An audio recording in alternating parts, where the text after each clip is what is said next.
Yang pertama adalah qalbun alimun, yaitu hati yang mengetahui. Mengetahui apa? Mengetahui bahwa apa yang kita punya, apa yang kita dapat, dan apa yang kita kejar itu datangnya dari Allah. Yang kedua yaitu wabadanun sabir, badan yang sabar, punya raga yang sabar, diri yang sabar. Terus yang ketiga, yang terakhir yaitu waqanaatun, dan mempunyai sifat yang qanaah. Ya. Toh misalkan gaji sebulan misalkan 3 juta atau 5 juta. Kalau misalkan ditek-tek bengek dihitung-hitung diri, ya, per harinya, per siang, per malamnya, baik itu anak misalkan ataupun keluarga, kemana-mana misalkan ya, untuk pengeluaran itu yakin kalau itu kagak bakalan cukup lebih daripada gaji. Tapi kenapa? Meskipun kita segitu misalkan, tapi cukup. Nah itu karena yang memberikan rezekinya bukan manusia, tapi Allah. Kalau misalkan kita bergantungnya kepada manusia, yakin akan mendapatkan kekecewaan. Tetapi kalau misalkan kita bergantungnya kepada Allah, yakin akan mendapatkan apa yang kita inginkan dan apa yang kita anggap itu baik. Gitu. Kadang menurut orang lain mah ini untukmu baik, tapi menurut kita ini tidak baik. Tapi ketika Allah mengatakan ini baik untukmu, maka yakin diri kita ketika kita sadar bahwa ini yang terbaik, benar.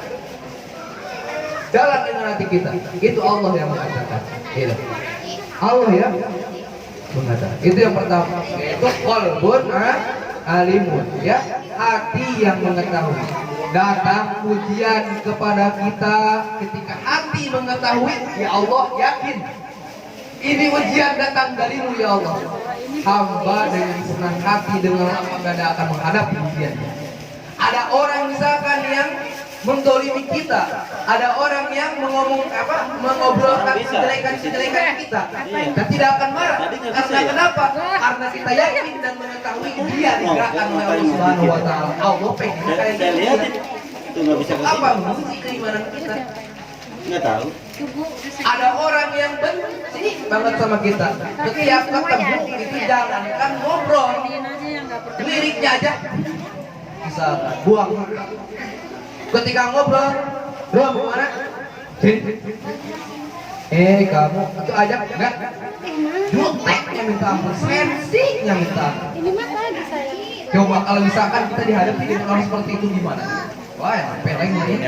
Tapi kalau misalkan hati kita tahu, hati kita sadar, ya Allah, seberapa manapun orang itu kepada saya, ya Allah, seberapa benci pun dia kepadaku, yakin itu maumu ya Allah. Ya, itu kehendakmu ya Allah. Engkau yang memperjalankan hambamu untuk benci kepadaku.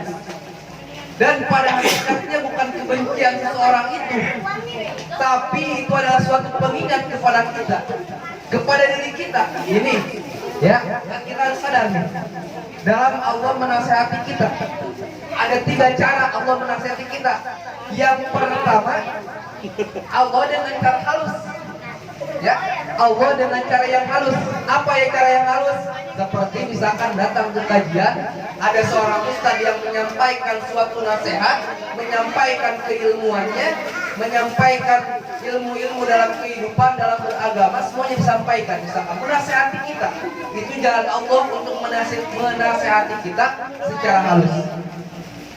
Kita misalkan agak mengikuti nasihat tersebut, Allah akan naikkan, ya, akan menaikkan nasihatnya itu ke jenjang yang lebih keras. Apa? Cacian daripada orang lain. Kamu teh kehidupan lu kayak gitu amat sih. Akhlak kamu tuh misalkan kayak gitu amat sih. Orang kalau lewat permisi kek misalkan ya. Padahal di dalam pengajian kemarin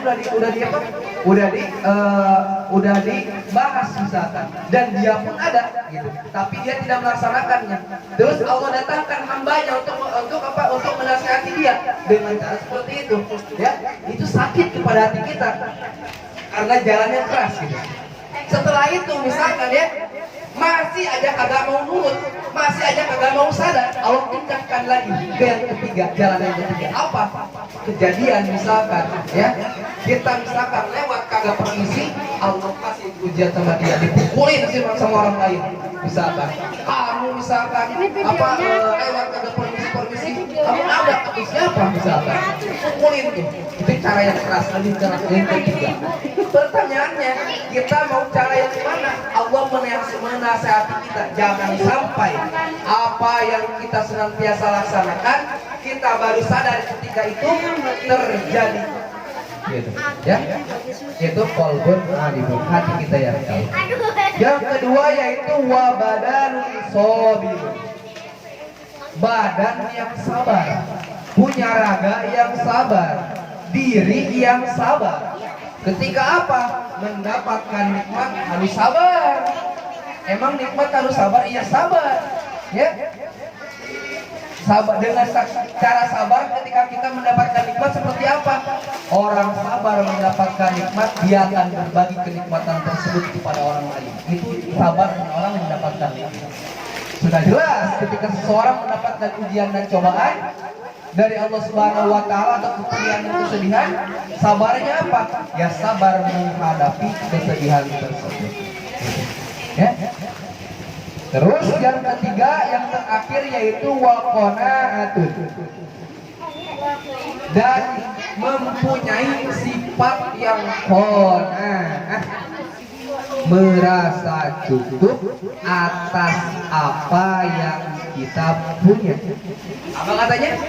Merasa cukup atas apa yang kita punya, bukan atas orang lain yang punya. Kita terkadang ya merasa tidak cukup atas apa yang orang lain punya. Orang lain punya ini, dia udah punya itu, saya kapan? Gak adil Allah. Orang lain udah punya Pajero misalkan, saya baru punya motor misalkan, saya kapan ya Allah punya Pajero? Allah mah gak adil. Ketika hati ketika hati dibarengi dengan sifat-sifat seperti itu, kagak bakalan ada beres, kagak bakalan ada ujungnya. Allah kabul itu punya Pajero misalkan, lihat orang punya kereta, pengen punya kereta, udah punya kereta, melihat orang misalkan terbang pakai pesawat, pengen punya pesawat.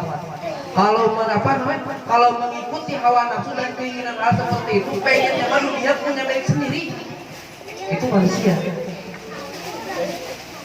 Nah maka kebahagiaan tersebut terdapat di apa?